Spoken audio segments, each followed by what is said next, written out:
So I see a question asked a lot is how I make my vinyl stickers at home, and I wanted to make a little video to show you the process for it.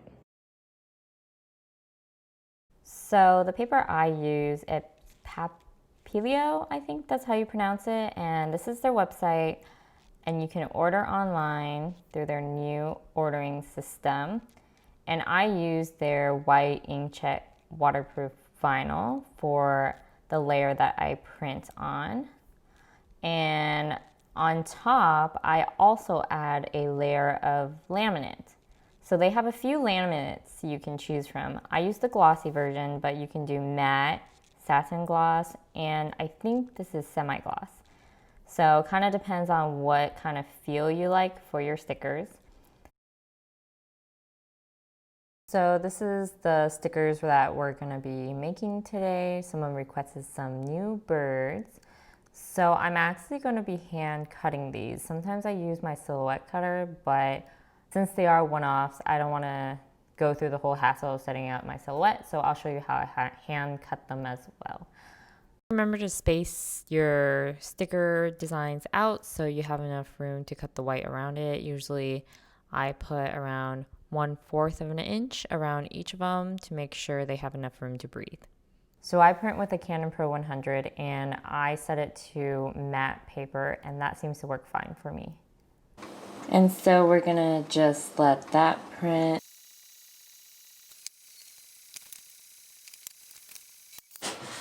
And I'll print an extra copy just in case there are any problems and make sure the colors are okay.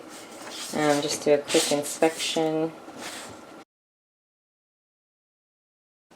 So next step, we got our stickers printed out, and then I'm gonna get a leftover cardboard that I'm gonna put in back of the stickers so they get dirty because I put them on the ground. And then I use a UV resistant spray, clear, and I got this from Michael's, but I know the website that you got your paper, that you're gonna get your papers from, also has a UV spray, so if you wanna get them all in one location, you can do that too. And I'm gonna treat them with a layer of UV spray before I put the laminate on. So just make sure you're doing this in a well-ventilated area and follow the instructions on the can for it of how much distance you are. And if you want to wear a mask, that might also be good. So I'll just treat a layer. And I do recommend letting it air out for maybe a day or half a day, just to make sure the smell is not on there when you ship it to your client. After they're treated and you let it dry, you're gonna need a couple things. You're gonna need a straight edge, preferably a really rigid one. I use a metal one. And then you're gonna need scissors, and then an eraser. And so we're gonna take our laminate. Let's do one at a time. We're gonna peel a corner of it. And we're gonna start peeling it a little bit. Like that. And we're actually gonna cut a strip off at one end.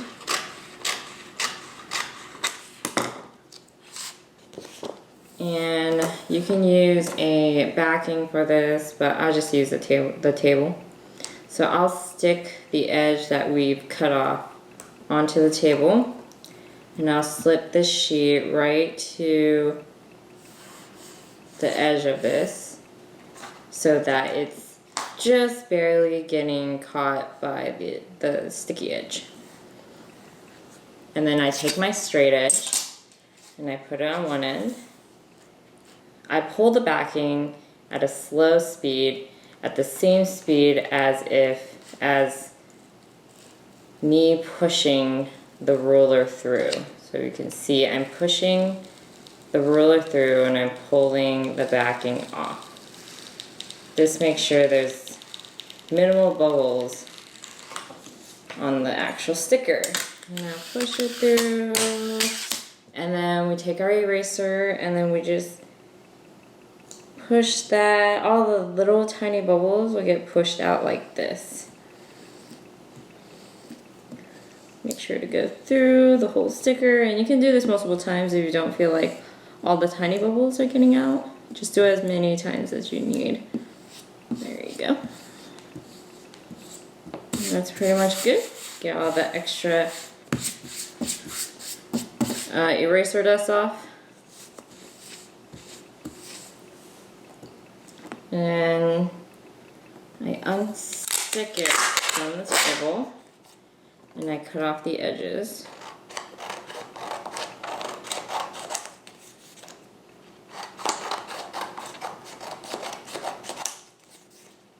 And that way these have the laminate protection, the UV resistant, and they turn out pretty thick, which is always good.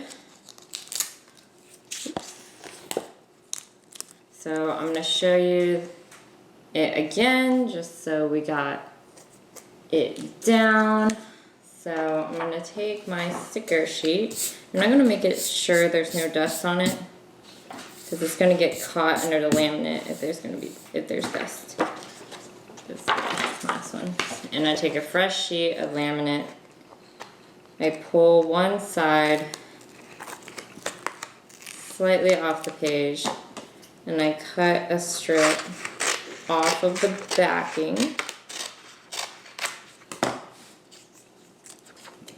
And I'm going to stick the revealed laminate onto the table and then push the sticker sheet just to the edge of it so it catches the laminate just barely.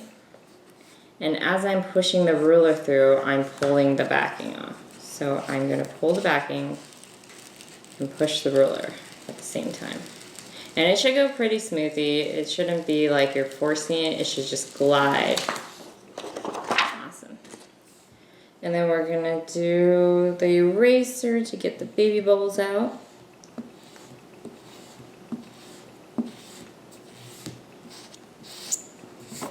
And then get rid of the eraser dust. Pull it off. Trim the excess. So you can either hand cut these or silhouette cut these or circuit cut these, however you want or however your process is.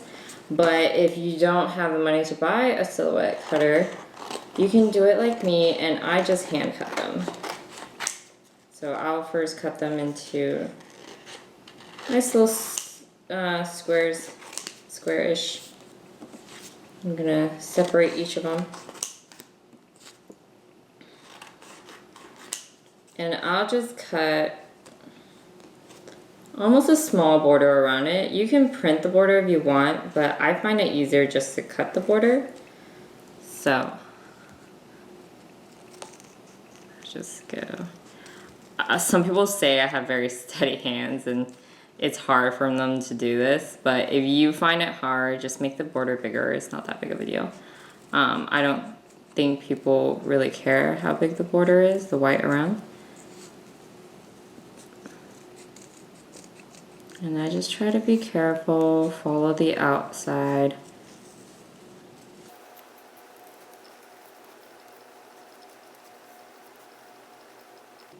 And I do print in my company name on the edging of the sticker, just so they'll know where to get it if they want more. And yay. And the quality is almost as good as any online printer you may find. It's just as thick. It does well with waterproof. I've had these cutout sticker versions on my water bottle or on my hydro for 3 years now, so they stick really well. They do really well against water because of the laminate over it. And it might not be as strong under UV, but I think if you treat it with the spray, like with several layers, it'll even withstand UV very well. So there's that. So these stickers are pretty cheap aside from the ink and the paper cost.